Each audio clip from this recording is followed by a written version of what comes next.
What's up, guys? Welcome back to Newswave. So, interestingly enough, another MMO-style game is heading to the Switch, and it's one that was kind of an announcement out of left field. I didn't really expect it. I don't think anyone really did, but DC Universe Online is going to the Switch. We're going to talk a bit about that and kind of when we're thinking it could be coming out, because there's a chance it might even be shadow dropped. It's a free-to-play game, so technically they could do that. Also going to talk a bit about Sony and their CEO talking about console gaming as being kind of just niche, not necessarily the big picture.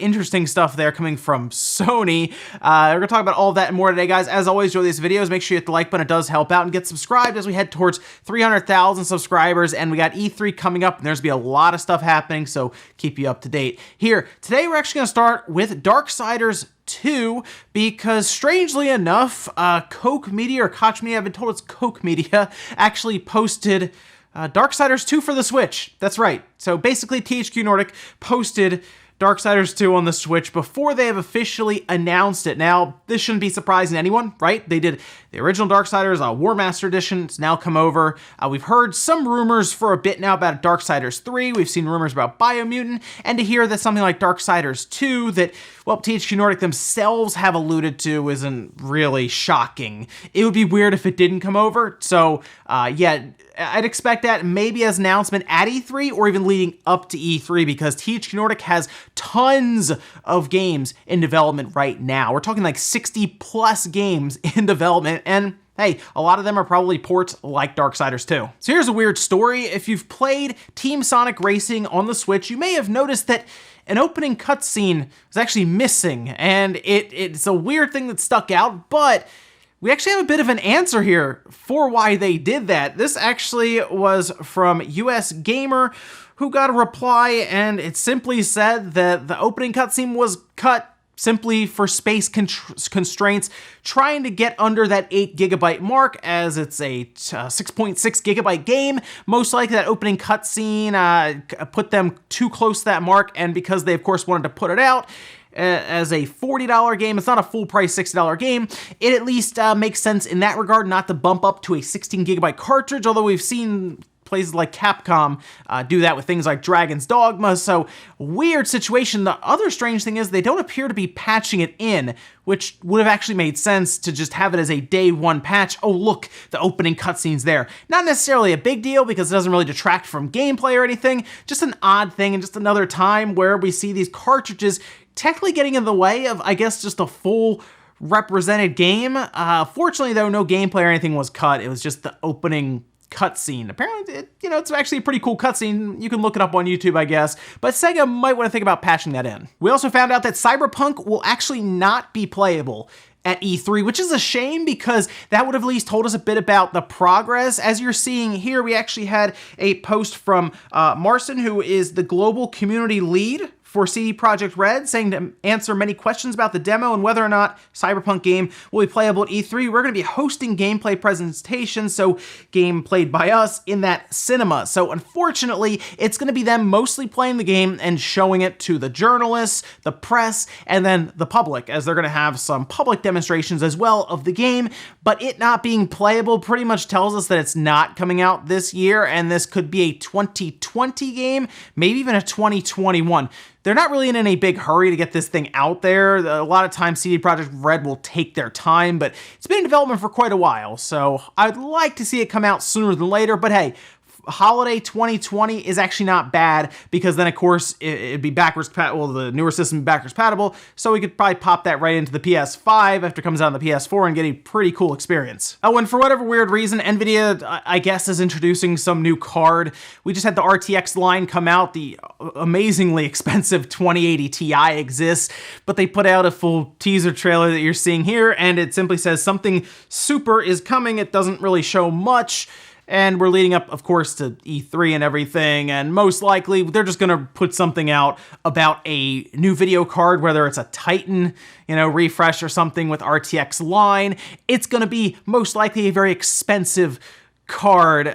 So again, them teasing just to let us know that, hey, a $2,000 card, $3,000 card is most likely in our future. And guys, some of the quick news out of the way, let's get into the bigger stuff. We're gonna start with DC Universe Online, as it is now going to the Switch. And it was a weird announcement, kind of out of nowhere, just randomly popped up online. They said, hey, we're bringing this MMORPG over to the Switch. And you know what? It's actually a pretty fun game. Now, back in 2011, it came out, January 2011, and I picked it up on the PC. Back then, you actually had to pay for it. I think it was like a $50 game. You actually had to go buy it. I had it physically. I don't know if I still have it physically. I actually went out to the GameStop, bought it because me and a bunch of friends were playing it, and it was actually pretty fun. There wasn't as much to do in the beginning, but they have steadily expanded it over time. It's been a while. I mean, that's what, 8-9 years now? Almost, 8 years actually. Yeah, so it's been a bit. Like, we've had a point where there's been so much content accrued in the game. It was on the PlayStation 3, it's on the PS4, it's on the Xbox One,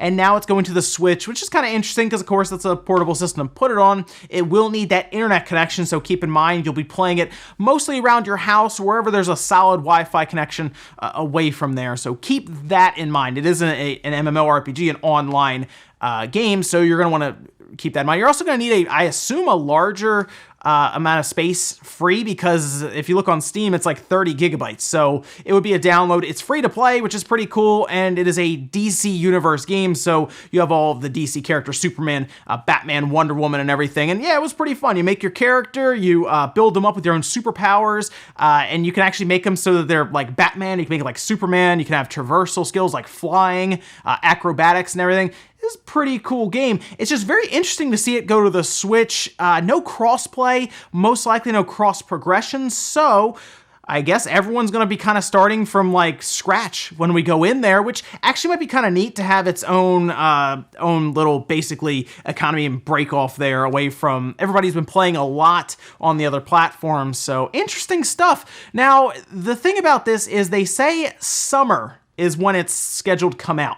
Now, technically E3 is not in summer, I get that, but I thought, hey, maybe an E3 shadow drop. If not, I guess sometime most likely in July or August. I think August is probably a good time, early to mid-August, a couple weeks before Astral Chain. Although it's free to play, technically they can put it out whenever because you don't have to think about necessarily buying anything to play it. Still a fun game, and I'll be checking it out on there, just maybe get back into it, because it was a fun game. It didn't take a lot of time. You could get to the max level fairly quickly compared to other MMOs. So interesting stuff, and I'll keep you guys up to date if we hear about any type of release date for DCU Online. Next up, let's talk about Ultimate Alliance 3, because they put out a new trailer, and it showed a bunch of X-Men that were going to be in the game, which is really, really cool. Look, we saw Wolverine, right? And we were like, oh, that's great. Wolverine's in the game. But what about the other X-Men? Because, well, we know there's been a lot of issues around getting the X-Men into the different games. We've seen it with Marvel vs. Capcom, just as an example, where they didn't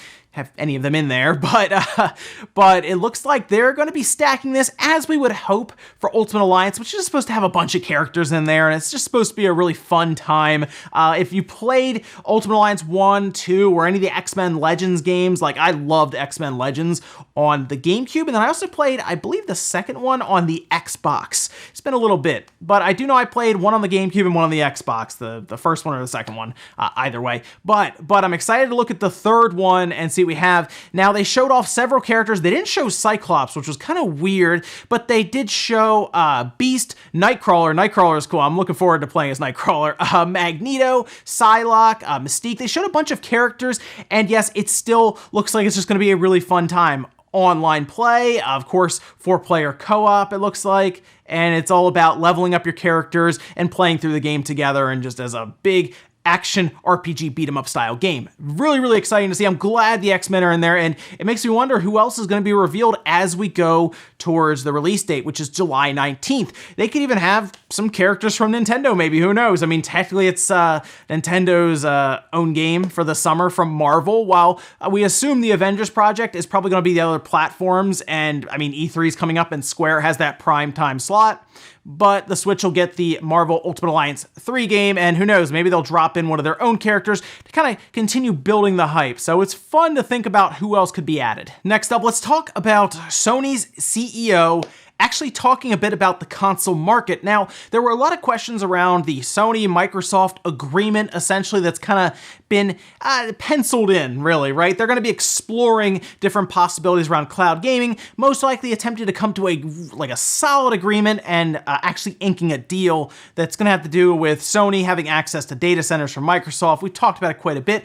But what's interesting about this is Sony's CEO talked a bit further about the console market and really tried to explain, specifically to investors, by the way, keep that in mind about what you're about to hear, about why they are doing this, saying, as we speak, we provide, as I said, the immersive business and experience is something we would like to continue to place importance on. If you look at the game industry as a whole, the console market is not a major market. Rather, it's a niche market, if you will, but for core gamers, immersive experiences are something we would like to value.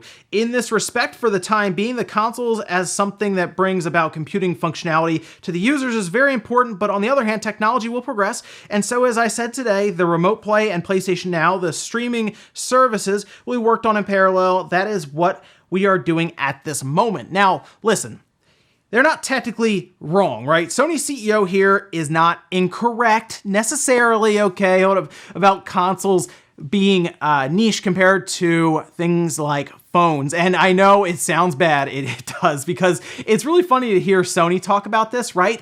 As the PlayStation brand has really turned that company around. They make a lot of money from the PS4, which of course is a dedicated home console that reaches nearly 100 million owners right now. And to hear them talk about it being a niche market is weird until you step back. So Microsoft, of course, keeps talking about 2 billion gamers. The reason they're talking about 2 billion gamers is because they want to stream to 2 billion gamers, and a lot of them are on cell phones and computers, just in general, like laptops, computers that aren't fully functional gaming devices. But everyone has a cell phone, and that's the biggest thing. In fact, cell phones actually make up for more than half of all gaming revenue, like straight up, and that includes consoles, PCs, everything. It makes up more than half, and is expected to grow another 23% going from 2018 into the future. They're like 2019 and then 2020. It is going to be growing rapidly, and it looks like PlayStation, Sony, and Microsoft, and Nintendo, they all see this. And that's why we see this deal getting penciled in between Sony and Microsoft. And we hear rumblings about Nintendo possibly leveraging Microsoft's data centers as well with their own deal. It's because that's where the future is going. Listen, there will always be a PlayStation, I believe, at least for the next 20 years, that you can buy in stores and play on your own without needing to stream. But Sony is definitely looking to the future. And to call the console market niche is weird to think about. But they're not wrong if you look at the actual numbers and the audience. I'm not really on board with streaming, I'll admit that. I am more in line with getting a physical copy of a game, getting a system, sitting down and playing it straight up without having to worry about latency, compression, or anything else that has to do with going through your broadband connection to a data center and then back to you. So there's a lot to overcome there, and I don't know how long it's going to take, but for me to say it won't eventually happen, it just wouldn't be correct. And our last bit of news, let's talk about the Atari VCS, but not necessarily bad news, right? Like a lot around the Atari VCS has been a lot of skepticism, obviously, because their business model hasn't made a ton of sense around this thing, and they got a lot of money very quickly without necessarily having all of the fine details ironed out. But they at least showed off a bit more about their controllers. And I have to say, their controllers actually look good. And I think the reason they look good is because they're not trying to get too creative with them. They're just trying to put out, alongside PowerA, by the way, who's helping them create it, just a standard controller that actually looks fairly good, like high quality. Now, I need to check it out because I ordered both of these, I believe. I think both of these are coming. So I'm going to show you two different controllers here. The first one is actually a play off the original Atari controller, you know, the joystick with the button that you plugged into your 2600. And this is actually kind of neat. Now, it does have a rumble function to it. It does have orange lights around the edges of the joystick, so when you actually move it around, you will get this these lights kind of lighting up. It has a single button there, as you see, and then it is all done up in orange and everything. And what's really cool is the joystick will actually turn in place to kind of mimic one of their paddle controllers where you play things like Pong or Breakout. So there's a lot of thought that went into that, but then we see this controller here, and I know you're thinking, yes, it looks like an Xbox One controller, and that's because, hey, the Xbox One controller is a pretty good default layout to pull from, and It does look at least kind of neat. Like, I actually like the black trigger and then the reddish orange trigger, like kind of side by side there. I think it looks really cool.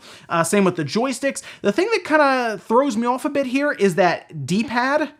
Not a fan. I don't know why it couldn't just be a regular straight up D-pad. They have to go with this weird disc shaped, but again, I'll have to see it and I'll take it apart and we'll try it out. That controller, I absolutely know 100% I ordered, so that is coming. And they are still looking to, I guess, get all this done and ready by the end of 2019. But I'm happy to see that they didn't try to do anything crazy or stupid with the controllers.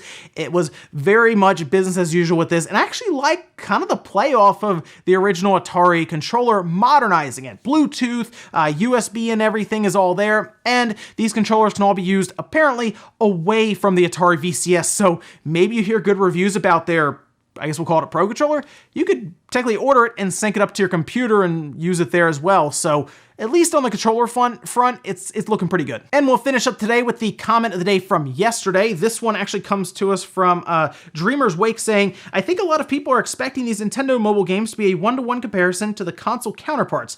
Nintendo wants them to be different enough to familiarize you with the IP and possibly incentivize you to buy the console versions without cannibalizing or replacing them. That is a great point. We just talked earlier in the show about we see Sony, Microsoft trying to reach billions of gamers, right? Trying to reach them.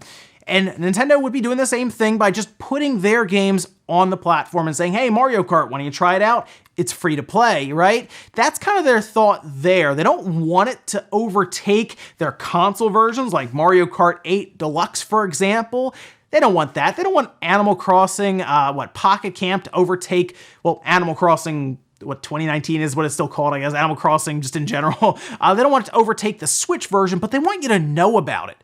So that way, maybe you buy a Switch, maybe you buy Animal Crossing, maybe you buy Mario Kart, all of a sudden you're in the Switch ecosystem and oh look, here comes Metroid Prime, what's this Bayonetta game, oh what's Mario Odyssey, see you're in deep then, and it all started with a game on your cell phone. And ladies and gentlemen, that's gonna do it here for Newswave. If you enjoyed this video guys, hit the like button, it really helps out. If not, hit the dislike, leave comments down below about everything we talked about today, whether it is Sony CEO and president talking about console gaming as niche based. Let me know what you think about that, as they're basically saying it's more of a specialized part of the marketplace, but it's not the big chunk of the pie that they're really looking at that they can drive massive revenue from. Also, let me think about DC Universe Online. Did you play it back in the day and you kind of fell out of it like I did, and now you're hearing it's coming to the Switch and you're thinking, well, it's kind of a fresh start for everyone, I guess, so maybe I'll check it out again. Thanks guys for watching, and I'll see you next time.